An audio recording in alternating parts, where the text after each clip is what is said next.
Hello and welcome. It's another Confessions podcast. This is your audio array of terrible tales from the discerning and ever-sinning Radio 2 listener.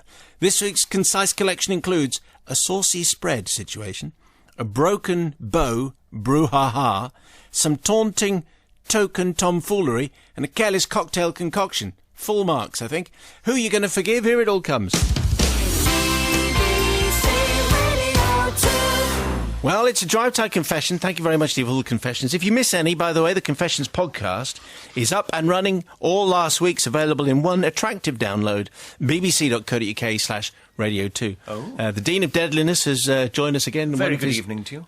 2 allowed appearances in the week. Is it a contract? Yes. Oh, yes. No more than 2. It's too much for you, apparently. Yes, apparently. Yes. Why did you... Interesting use of the word apparently in the news at 5. I thought it was quite appropriate. I thought it was quite a discussion we'd had earlier. But So here we go then. It's Glenda who sent in tonight's confession. Glenda, thank you very much indeed. Glenda. Dear Father Simon and the Holy Order. Glenda. For many years now I've been burdened by this terrible deed. Only now do I feel ready to confess to you all and beg for forgiveness. 16 years ago, when my son was 2, I was asked by a lady at our local church if I could help out at Sunday school for 2 weeks as someone was going on holiday, which I did. Okay. 7 years later, I'm still on the rota with absolutely no hope of escape. Until one day when the vicar announced his retirement, and I suddenly had the opportunity for getting out of this thing. If I didn't leave now, it would never happen. So I too announced that I would be going. The leaving party date was set, and as usual I was asked to make a cake, as I'd done on many occasions for various church functions.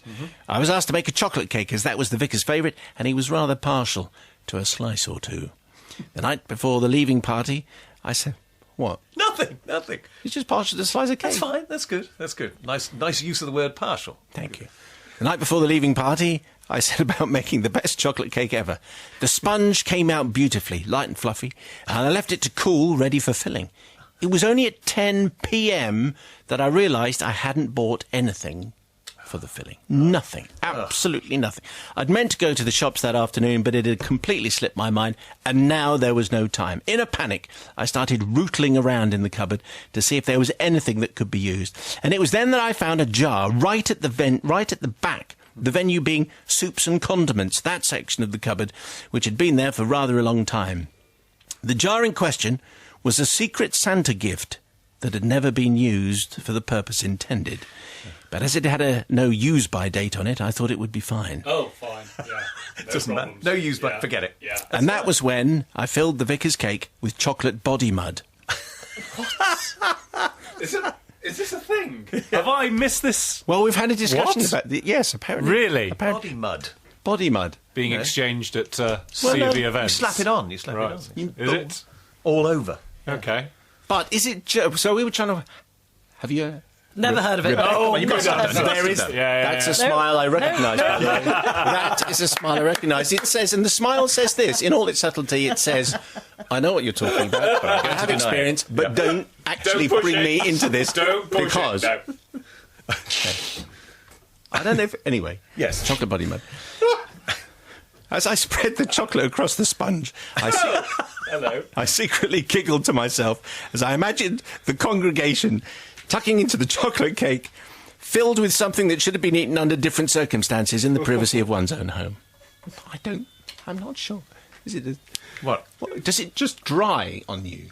Is that what happens? What's the difference between this and chocolate paste, would you say? I have no idea. Rebecca? Really, I don't. You're a liar. I think the mud would sort of dry and crack, wouldn't it? That's what it would do. I think the idea is normally to get it off as soon as possible, really, isn't it, with these things? in your case, These yeah. things. Oh, you know what I mean. The following only day, too well. The following day, I set off to the church with a beautiful chocolate cake. When I arrived, I was ushered to the table where a space had been made for me. So there, in pride of place, sat my cake, surrounded by scones and buns provided by the Mothers' Union. The vicar promptly arrived, and lots of fussing women supplied him with sandwiches and sausage rolls and lots of tea. When offered seconds, the vicar declined and said he needed to leave space for the magnificent chocolate cake he'd spied earlier. I'm sure this is a Dad's Army episode. The vicar was handed a knife and he... Yes. Yes. Yes? What happened? He's gone, everybody. He's gone. It's all right. We'll fill this with something. Body mud, Body mud, probably, yeah. yes. Why do you think this music played? The vicar was handed a knife and he cut a rather large slice for himself and lots of smaller ones for the rest of the party-goers. At this point, I could hardly contain myself as they all tucked in and oohed and ahed about how light the sponge was and how moist and how chocolatey it all was. Yeah. And it was at this point that Mrs. Beryl Buttingham came over. I'm sure we've... Obviously, Marple there as well. It's Miss policy Marple. to change names, so... Definitely done that. Yeah. Came over and congratulated me on the best chocolate cake she'd ever tasted and asked me if it was a traditional Mother's Union recipe, as she thought she tasted something similar before. It was at this point that I made my excuses and left the church. I don't know if she left the church, this particular church, I think. Yes. I never set out to commit this prank, and if Secret Santa had provided me with a different gift, the cake would have been filled with chocolate buttercream like all the others. Yes. Or would it? So, Father Simon, I ask your forgiveness, please, from all the people who tried my cake, who were subjected to body chocolate gloop when they thought they were eating the finest ingredients from our local farm shop. Well, that's a tale from Glenda. I'm not sure about the ingredients here, and I don't have the expertise. Rebecca does, though she's about to pretend that she doesn't. I don't. I think she should have just left the cake without a filling. I mean, I don't think I would have risked it. Also, because she has no idea how old that body mud was. Well, it didn't have a sell-by. So. I think well, she could have poisoned them all, but actually it turned out well. They all loved the cake, and, I mean, it's edible, isn't it, that stuff? don't know. Apparently. So I forgive you. Don't ask me anything about it. I don't know. See, I don't think I do forgive you, because you knew what you were doing. You knew it could have been very old. There was no date on it. You knew exactly what you were doing, and you just let him. I'm imagining the verger fussing around as well and Yes. having a small slice before allowing the vicar to... I'll just have a small. And how wise was the Virgin? I'll How tell his wise. reverence. I'll tell him. Yes, Matt. Yeah, we are in 70s sitcom land here, aren't we? This is absolutely excellent. I've got no problem with the chocolate. I mean, it's got no... Yateman. That's what it was. If there's no sell-by on it, then it's fine. Fair game, as far as I'm concerned. But I think we should be hearing from Beryl Buttingham, who apparently right, yes. has got Witness. experience of tasting this kind of cream in the past. So well done to Beryl. And definitely in the end of it, they all had a bit of an experience that perhaps, the vicar would never have had before. So a little bit of body mud never did anyone any No harm. way to treat a vicar. This is Radio 2, and this is a Drive Time Confession, and this one comes from Josh. Don't forget, you can send yours, confessions@bbc.co.uk. The podcast, all the confessions are there, ready to download all the terrible tales. They go up every Friday. You can download from bbc.co.uk/radio2 or from the iTunes thing. Dear Father Simon and the Heavenly Few, says Josh, I seek forgiveness for what transpired at a Dads and Lads scout camp a few years ago. Dashing from work to make the scout camp location at the specified time, I was greeted by 10 other parents and their offspring, a few of whom I'd spoken to when picking my son up from the weekly scout group meeting. They seemed, on balance, a reasonable bunch, apart from one guy. The campsite consisted of 2 blocks, a dining area and a shower block. In front of these was a grassy area, all of which was then surrounded by woods. All very Hunger Games, don't you know? We were told that before tea was served, we would have to erect the tents. So we worked as a team, ensuring the non-campers were given the help and guidance that they needed. After a less than helpful tea of beans and sausages, the young lads were presented with an egg, which they had to keep safe until the following day by hiding it in a secure location within the site. If your egg was located by another team, they were officially allowed to smash it, thus putting you out of this particular contest. So not very Hunger Games, which seem to revolve around killing people, but anyway. This is just squashing eggs. Yeah. Hunger Games, but with eggs. Not quite the same jeopardy, really, is Not there? really. With the feeling of camaraderie still prevailing, it was mutually agreed that we would not search and destroy each other's eggs, so even less like Hunger Games. Whilst the lads had been busy hiding the eggs, 2 parents suggested a whip round and then went to the local village to get some beverages and nibbles for when the kids were safely tucked up in bed. One parent, let's call him Leonard, declined to contribute on the basis that he'd brought his own supply of what he suggested was superior wine to the standard plonk on offer at the local supermarket. This he drank from the one fluted wine glass that he'd brought. What? We raised our plastic cups to him and muttered. Later that night, as the dad settled down to a quiet drink or 4, we all properly introduced ourselves. The conversation would eventually be dominated by Leonard, who exclaimed that he had to fly back, especially from the Middle East, to grace us with his presence, and suggested that he normally spent his time in far superior company, but felt that it was good character building for him and his unfortunate son. Josh has added the unfortunate son. The name-dropping and locations visited became extremely tedious. The next day, the lads were told to retrieve their hidden eggs, and that each father and son had to build a contraption for transporting the egg without it breaking. Well, finding 2 pieces of wood, I propped these up against a tree in a V shape, ensuring the distance between would allow the egg to tumble down the sloping gradient, padding the bottom with a mixture of grass and moss to ensure that it wouldn't break. I was actually rather pleased with my effort, and was astonished, therefore, to see Leonard had taken an elaborate pre-constructed pulley from his car, which he'd attached to 2 posts. The egg was then placed in a can with a hook and would go round the pulley ad infinitum. The rest of the fathers called foul, but were advised that there was nothing in the rules about using your initiative. Leonard was later to reveal he'd spoken to other fathers who'd been on earlier camps, adding, "Fail to prepare, prepare to fail." I love that saying. That's brilliant. It's well good. done. He's It's been on so a- good, doesn't it? Because it's the same words. Turn them around. That's right. Oh, it's genius. He's Well been- done, Leonard. He's been on a course. Yeah, fabulous. The second contest was a dads and lads twin wicket competition. Now, Leonard had obviously been living the good life and could not be said to have the physique of a sportsman. Being drawn in the first round against him, I was expecting to hand out something of a thrashing to him, but instead he battered us all over the field, explaining rather smugly, I have to say, that he'd been in the first 11 and he was the captain at his school, don't you know. Anyway, our final task was to construct a bow and arrow with a penknife and some string.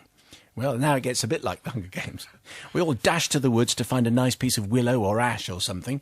Leonard, as you might have guessed, walked in the opposite direction to the rest of us, to his car, and proceeded to take out an already constructed bow and arrow from his boot again. Point. The archery contest was to take place after lunch, so all the pathetically constructed bows were leant against the dining block wall, including Leonard's beast of a bow.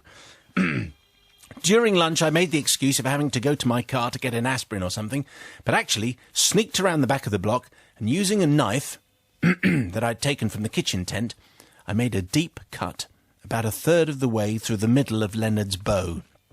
Did a pretty decent piece of work, actually. My incision was not immediately visible to anybody, least of all Leonard. All of the fathers had already had their go and shot their arrow. The winning distance was only about 12 feet, so all eyes were on Leonard, whose arrow was expected to reach the woods easily. As he strained and pulled the string, or whatever it was, back as far as it would go, and the willow, or whatever it was, bent to his command, there was a sudden loud splintering crack as the bow snapped in 2, the top half providing Leonard with a nasty whack across the chest, the bottom half spinning and catching him uncomfortably between the legs. He was incapable of speech for at least 2 minutes. Eventually, Leonard's calls of foul went unheard as everybody fell about with laughter. And the laughing had subsided and the eyes had been wiped. Leonard was already leaving the site, his Mercedes kicking up dust in its wake. However, we need forgiveness, not for the prank played on Leonard, but for the trauma and long-lasting damage this may have caused his son. It wasn't his fault that he had a dipstick for a father. So it's just, which you have to say actually is quite true. You know, Yeah. It is true. Yeah. It's got nothing to do with him. And obviously we changed a few names there, but I think we got the measure of Leonard quite early on when he refused to join in the wine buying. But having all that stuff in the boot of the car has got to be against the rules, you would have thought. Anyway, we'd all They didn't got... bother to put it in the rules. They couldn't even imagine that somebody would bring along a Fail to prepare, pre-prepared bow. Prepare to fail. Just remember that today, everybody. Yeah. That'll help. I do. It's difficult, isn't it? Because of course you're not going to forgive. You'd forgive Josh for playing the prank on Leonard, but it is difficult because the son was probably deeply embarrassed about it. But he was probably more embarrassed about his father not getting into the Boy Scout spirit of things. So I think you are forgiven, Josh. There might be Scout camp confessions out there, I think. I'm sure there are. Yeah, Leonard's not going to come out of this story particularly well, is he? And not really. and you know, part of me thinks that it's disgraceful. This isn't showing initiative at all. All he's done is effectively cheat and find out what he was going to have to do on the scout camp. But honestly, I think, do you know what? I'd love to have done the same myself. I would have called up somebody who'd been on this camp before and said, right, what do they get you to do? Such a competitive dad. Involving a pulley, really? Right, well, I'll just get myself a pulley, and then we have to make a bow. I'm not doing that. Off I go down to the local, wherever you buy bow and arrow shop, yeah. But what is this turning up with a champagne flute? You've got your own glass flute. Yes. Who does that? Well, Leonard. You're clearly Lenny Leonard is preparing to fail. Prepare for this, Leonard. You are not getting forgiven. Josh, you're definitely getting What, just forgiven. because of the wine Yes, glass? because of the wine glass. That's ridiculous. I can deal with the bow and arrow, and I can deal with him having his own pulley in the back of his car. But what are you doing? And no one else can have any of my wine because it's my wine and it costs... Oh, shut up, Leonard, with your glass flute. Yes. It's a drive time confession. The deadly Dean has wandered back into. Can I just say what a memorable evening it is for me? I have my own microphone. This is the first time since, Does it make a difference? huge. Does it? Can you not hear? Yes, well, you just share mats or something. Yeah, exactly. Easily pleased. We'll arrange that. I go deaf. So here we go then, and it's Phil who sends in tonight's tale. Phil, thank you very much. He did Father Simon, the Honourable Collective. Now, actually, Phil has had a confession read out before, and it was about a toilet at a festival, and a guy, the toilet was moved with a guy still inside was a it. blinder. I was here for that. Yes. Yeah, I remember that. Okay, so Phil's back for another one. My confession concerns an incident that took place at a festival conference that I attended many years ago. What's the festivals then? My guess is he's in the festival business in some way. It was set in a very respectable hotel in the Midlands, and as is my wont, myself and my friend Leo snuck off to find the bar. We had already finished our selected lectures, you understand. Leo had seen the presentation on toilet management and optimum forms of manhandling and transportation, and I had attended my in-depth lecture on how to calm stressed customers who had been involved in unforeseen situations relating to festival equipment. You get the picture. Anyway, as we settled down for our first pint of a typical festival tipple, the barman handed us 2 scratch cards. You might get your next pint for free, he said. He's done it again. How does he do it? That's my barman voice. Yeah, I thought someone else had come in. It's just amazing. It's that or Cockney. That's all you can do. I plucked it from my repertoire of character voices. Talks like this. We scratched them off, and lo and behold, unbelievably, I had a winning ticket. Leo was suitably impressed, as it happened to be his round next. 2 pints of that wonderful beer, he told the barman, please, as he showed him our tickets. You're very lucky. Well, what voice would you do then? Well, when it's down to that one or that one, let's have that one. Yes. You're very lucky. He scowled. Oh, you are. You are. I was going to say I could do Camp Cornish or Posh, but we have the fishermen probably friends not. outside. Do posh then. Do a posh barman. No, I'm not going to do that. No. I'm just going to stick with... Do carry on. I've lost my place. Oh, no, come on. It's like the 5 o'clock news. It's there somewhere. It's all right.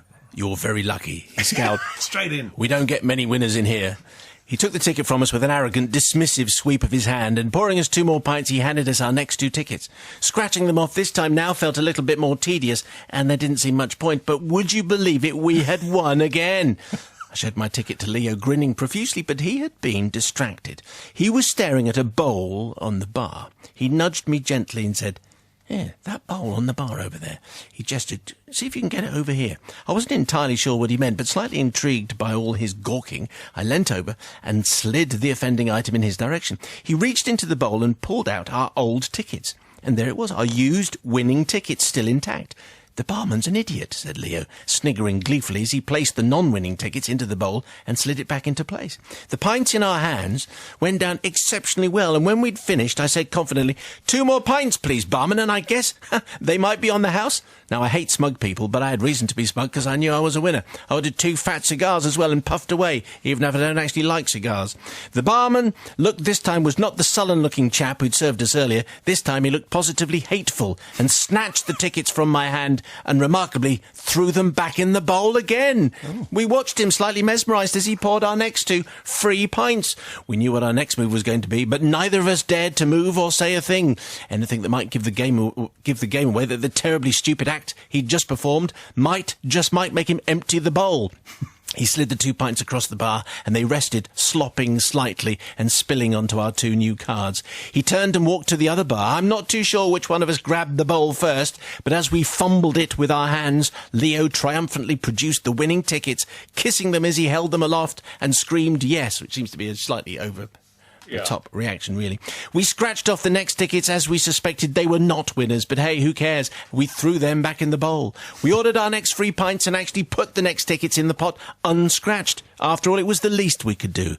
And yes, we had 2 more free pints, or maybe it was 4. I can't remember how long we played the system, but we left the bar very happy. We guessed the barman might have realised that he'd messed up, but actually he didn't realise at all. So we ordered 2 more cigars for the next day, and we thought we wouldn't hear any more of it. Anyway, the following day, Leo and I went to another selection of lectures.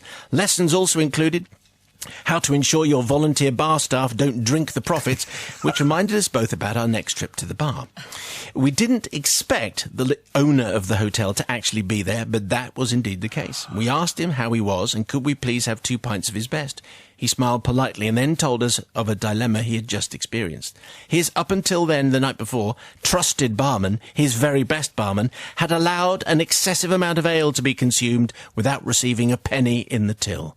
The barman had sworn to him that the 2 gentlemen he'd been serving had been incredibly fortunate to have won several pints on scratch cards that he'd been issuing.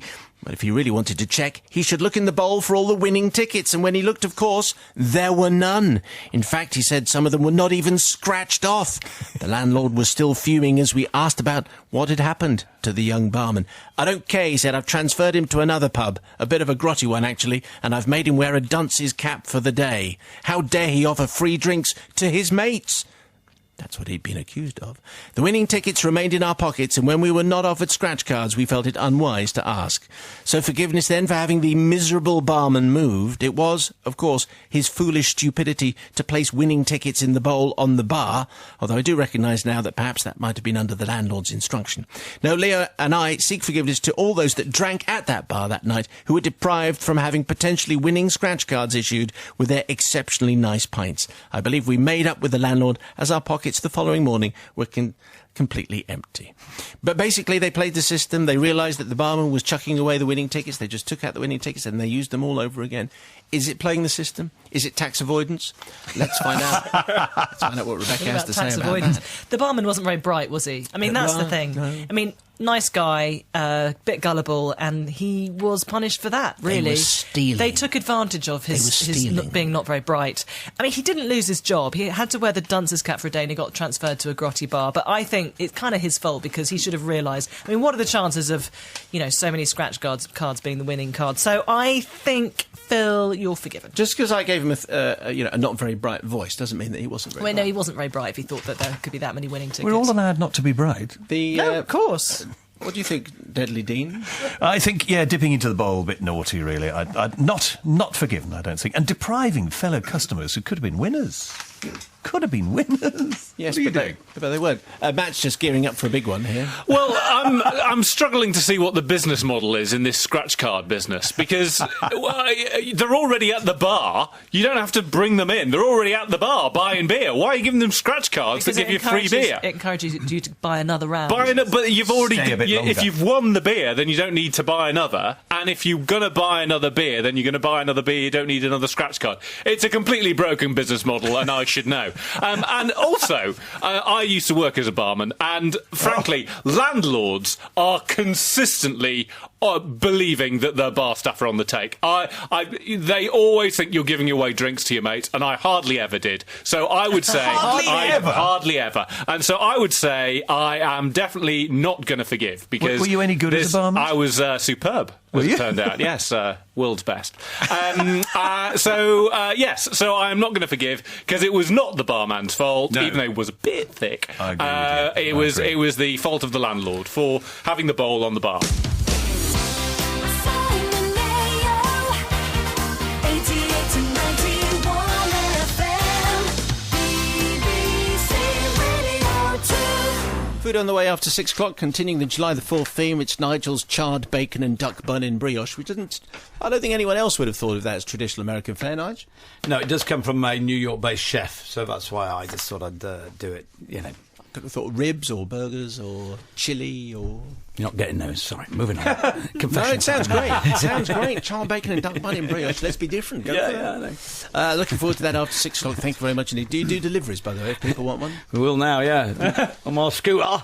Here's tonight's tale, and it's called Don't Believe the Wipe, and it comes from Martin. Thank you very much indeed. You can send your confession, by the way, at any time. confessions@bbc.co.uk. The podcast is available. You can download all of the terrible tales each and every Friday. New collection up tomorrow. So Martin says, Dear Father Simon and the Heavenly Angels of Hope. This is a tale with a warning. Do not try this at home. Okay. Thank you. A few years ago... Always a good sign, that, by the way. Amidst my high society reign in a cathedral city in England, I was hosting a small gathering of friends. Steve, Dan and Paul, they were. Quiet boys' night out drinking. I kindly offered a sofa and a place to crash. This was nothing out of the ordinary, as I was lucky enough to be renting a rather quaint little townhouse, and its locale offered safe sanctuary and free overnight accommodation to many. The usual plan of the evening would consist of visiting several pubs scattered around the city before we all returned back to the townhouse for a cheeky takeaway. Just so, you see, there's a sort of food theme again. How does it happen every Thursday? Like that. Yeah. That's good. It just so happened that on this occasion my parents were also visiting for the weekend. Again, not an uncommon event, as the close proximity to the city and the extra room meant that they would often visit. And it was usual that my parents would bring with them a couple of boxes of supplies, foodstuffs, essentials, that kind of thing. Everything I'd need for home-cooked meals and general spoiling of their favourite son, says Martin. As we were leaving the pub, my parents, Sandra and Bill, yeah, right, had arrived and they were unpacking the car, which contained their weekend luggage and shopping, and they were taking it inside the house. I would have offered to help, but there were drinks to be consumed. So off my friends and I went, taking in the delights of the many fine drinking establishments that the city had to offer. One fruit juice led to another, and we continued around the establishments. We all returned home much better and much happier later in the evening to continue tasting the different brands of fruit juice, and we were dining out on the finest of takeaways. It was at this point, upon pouring out the vodka, that we realised we needed some more mixers. Okay, so they've been drinking fruit juice and now they're onto the vodka, but they need stuff to mix. What would you mix it with? A vodka? Yeah. Oh, Would you cranberry mix juice. Yeah. What would you mix it with? Yeah, what was the other ingredient? Grapefruit juice, is it? Curry. Cranberry and grapefruit. Curry and vodka so far, but yes, it could have been. Matt, what would you put your... Coke. Okay, thank you. Well, so this is what they did. They had none of this. Martin, they had none of that, so they needed something. So Martin continues, I discovered a bottle of lemonade in the kitchen which had been brought from my parents, and I assumed it was part of their kindly delivered care package that had not been fully unpacked, so I helped myself. We all continued to drink merrily, except we all agreed on one thing, that the vodka had a strange and peculiar taste, a sort of taste that is blamed on the fact that it was budget vodka and not the highest grade filtration. The strange taste obviously wasn't enough to stop us, though, and we continued to top up our drinks with the slightly odd lemonade that we discovered in the kitchen. Oh dear.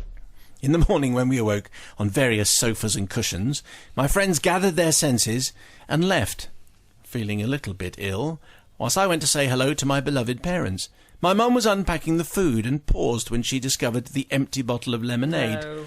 She turned to my stepfather No. and ever so casually remarked, Bill?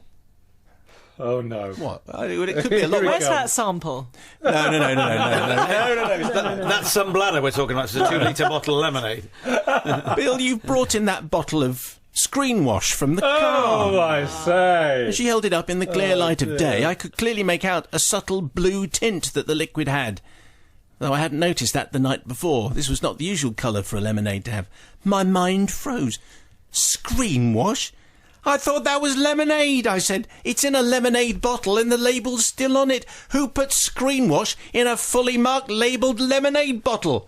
My voice was now becoming shrill, as you might have just noticed, as the realisation and panic set in. This explained the strange taste and was surely the reason why I had a splitting headache. What was worse, I had inadvertently served my friends vodka screen wash. Which actually has a ring to it. It is, actually. yeah. So I beg forgiveness for the fact that I served my friends an unusual cocktail of vodka and screen wash, even though there were no side effects and no illness. Eventually. Yeah, absolutely. Yeah, well done. Okay. I also seek forgiveness for my stepfather, who was immediately held responsible by my mother. His defence, such as it was that it was the very best screen wash that you can buy. And he put it in the lemonade bottle so no one would nick it. Yeah. Because big problems with people nicking screen wash, isn't it? You'd be Yeah, surprised. Yeah, huge some of it racket goes, in some of that, it goes yeah. for $2.99. Yeah. Nothing more said on the matter, but whenever I drink lemonade at my parents' house, I always hold it up to the light to ensure there isn't a blue tinge present. I recommend no one tries this drink. Yeah. Do not do this at home. Do not try this at home. Ticking in the box. Vodka All right. screen wash. I bet there is almost certainly a cocktail that's called vodka screen wash. It's just it doesn't contain vodka and screen wash. What do you say, Sister Rebecca? I love the way they thought the taste was down to the fact that it was cheap vodka. Yeah. Vodka. I mean, their palates must have been fairly Solid. tired by that point. Yeah, I think it was obviously unintentional. Martin didn't do it on purpose to his friends, so it wasn't his fault. You can't blame him. I mean, more likely to blame the parents for putting it in the bottle of lemonade, leaving it around in the kitchen, It's the kind of thing looking dads like do. lemonade. Yeah. I'm just going to put it in there so that no one nicks it. Although they didn't know, the parents didn't know the children were going to help themselves. I don't think they were children. Let's just establish that. They are The grown. offspring, definitely not. the offspring, the son, the over 18-year-old son. Anyway, I think There's you're so much care and you went and completely spoiled it. forgiven. Did I not mention they're 5 years old? No, that's a joke. Novice Nigel. Novice Nigel. There is actually a mixer on the market. I'm not going to a pre-mixed vodka-based drink on the market, which looks very blue. You might well see it, and you drink it. It's called badge drinking when you drink out of bottles. That's why people love it, because you're advertising their bottle as you drink it. But you see it out there, and it's a lot of it, and it is blue, and very few blue food colourings or substances. I've slightly digressed, but that's what it's led on to. Yeah, Steve, Dan, and Paul. I mean, I've got to presume that screen wash was diluted already by Dad, Father Bill. Otherwise, that would have been ripped their innards out. But anyway, they survived it, and well done, everyone. And that'll have cleaned them out. And The very in best every screen wash. sense- Very best screen wash. Novice Nige says absolute forgiveness, you the silly man. billies. A couple of things here. Number one, obviously this screen wash apparently wasn't blue because they'd have noticed that going into their glasses, and also didn't have any fizz. No one at any point went, this lemonade's a bit odd, it's not only blue but also flat. Should we try something else, or maybe just have the vodka fruit neat? juice they'd had. Yes. Yeah, I think that you clearly had enough. And we've all done this with the screen wash, by the way. We all put it into plastic bottles and keep it in the car boot. That always happens. Why do we do and that? some of us forget to label it as being screen wash, do not drink if you've had too much therefore- vodka. So therefore, I am going to forgive, because we've all been there. We've all done it. Okay, I suspect we haven't. Anyway, people's Yeah, we verdict, please, on 88-291 Simon Mayo at bbc.co.uk. Do you forgive Martin or not? Thank you. BBC Radio 2. And the people's verdict is in on tonight's confession, where they invented a new cocktail called vodka screen wash because it wasn't lemonade in the vodka, it was screen wash. But you should not do that at home. No, absolutely not, and it was the very best screen wash that anyone could buy. Simon, I once mistook vodka for water. It's in a water bottle, and I poured it into my car.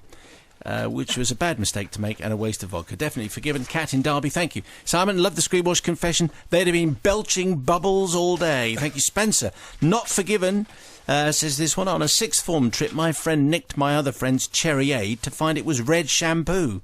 Her friend's mother had handily decanted into the smaller bottle. She literally foamed at the mouth, much to our amusement. Lesson, never drink other people's pop. But again, the consistency would be different, wouldn't it? I Don't mean, it's pick your own holes. fault. Yes, it's your own fault, absolutely. Ruby says, absolutely not forgiven. A few years ago, I mistook screen wash, also in a lemonade bottle, for lemonade, thinking it was the new blue flavour because my dad was stupid enough to leave the label on. I hiccuped screen wash for days. Forgiven, easy mistake to make. Another one, Justin in Burton-on-Trent. I wonder if they had an unusual clear eye the following morning. Screen wash. Yes. Yeah. It's a Rebecca joke. Thanks. I thought it was funny, actually. There you go. Steve in Bristol. Not all screen wash is blue. Some is green and yellow, so an easy mistake to make. Simon, alcohol is the antidote to screen wash and is given in cases of ingestion, therefore forgiven. I'm not saying that that's true, but if it is true, Wow, it's quite an that's interesting interesting. thing. Simon Mayo. 88-91 FM. BBC Radio 2. They were this week's confessions. Let us know yours. Heaven knows you've got enough. Confessions at bbc.co.uk. More next week. Don't forget the Weekly Mayo, available now and every Thursday. Thank you. Simon